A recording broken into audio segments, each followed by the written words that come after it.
High Representative as well as the Foreign Minister of the UK.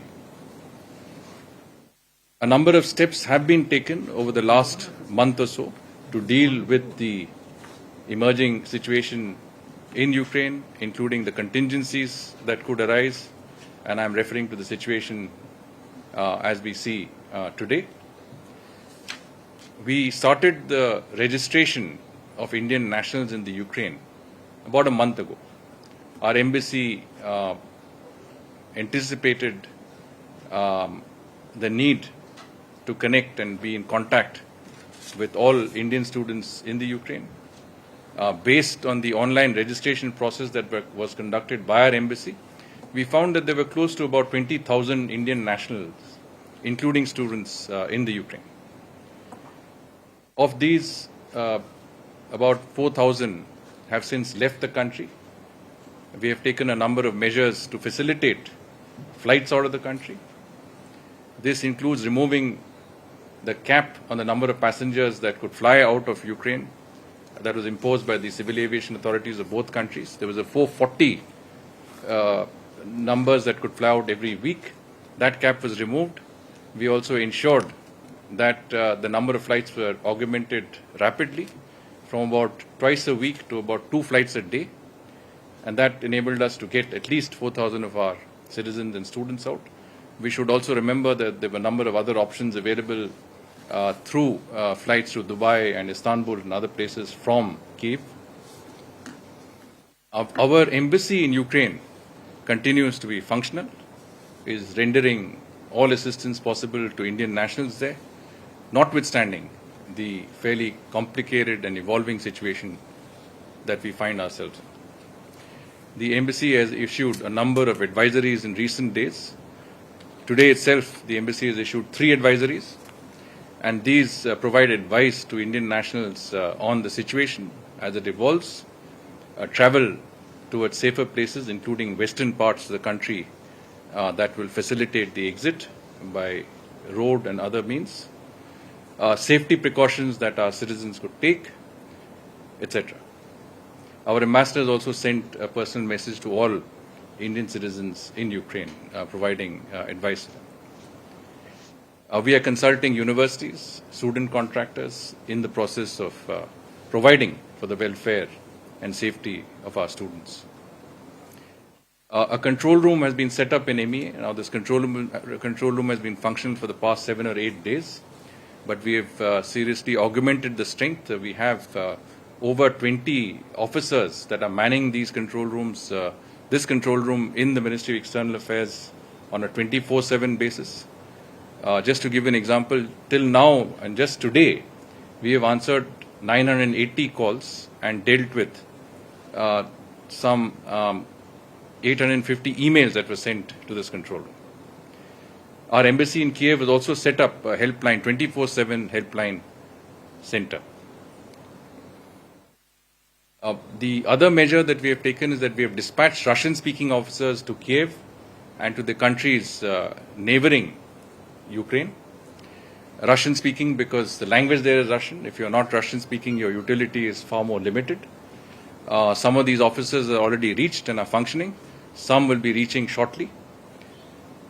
We have also asked our embassies, our ambassadors in the countries neighboring Ukraine, and I mentioned these, Poland, Romania, Slovakia and Hungary, to send teams of their officers to the border areas with Ukraine to facilitate the exit of Indian nationals from Ukraine, to permit them to come into their countries, so where they can be safely evacuated back to India. And MEA teams are on their way as we speak to Zahoni border post in Hungary, Krakwiec land border in Poland, Visny Nemke in Slovak Republic, and Suceava land border in Romania. We have also asked some of our officers to go across and set up camp offices in Ukraine close to the border. 2 of the places we have identified are Lviv, which is close to Poland, and Chernivtsi, which is close to Romania. And here I think will be sort of facilitation points. Now our embassy has it's a very complicated, very evolving situation. It's obviously certain areas there's conflict.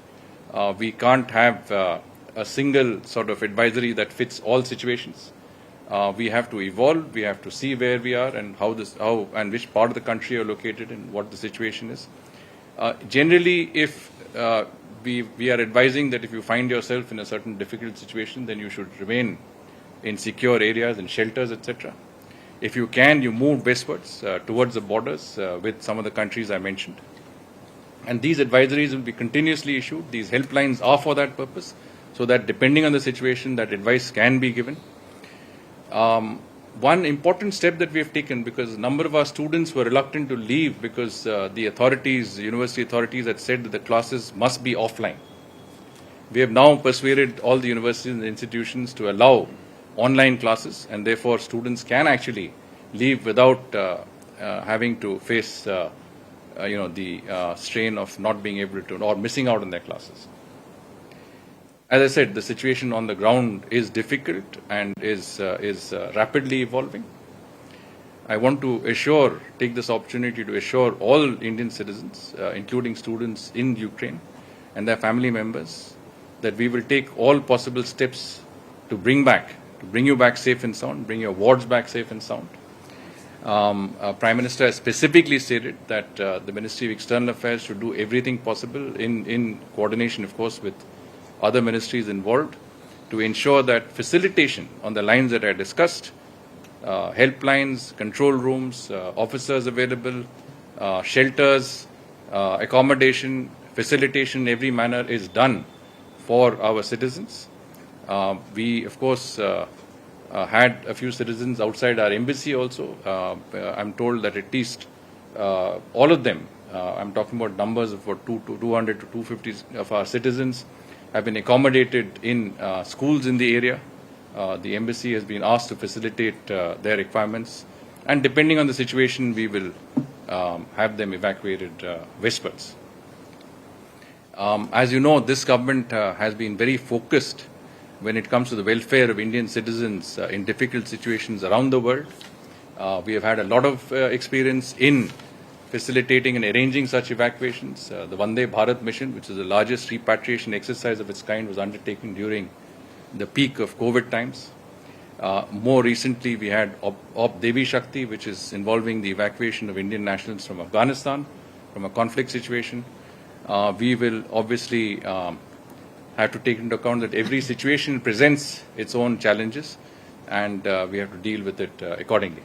So perhaps I'll stop here and see if there are any questions.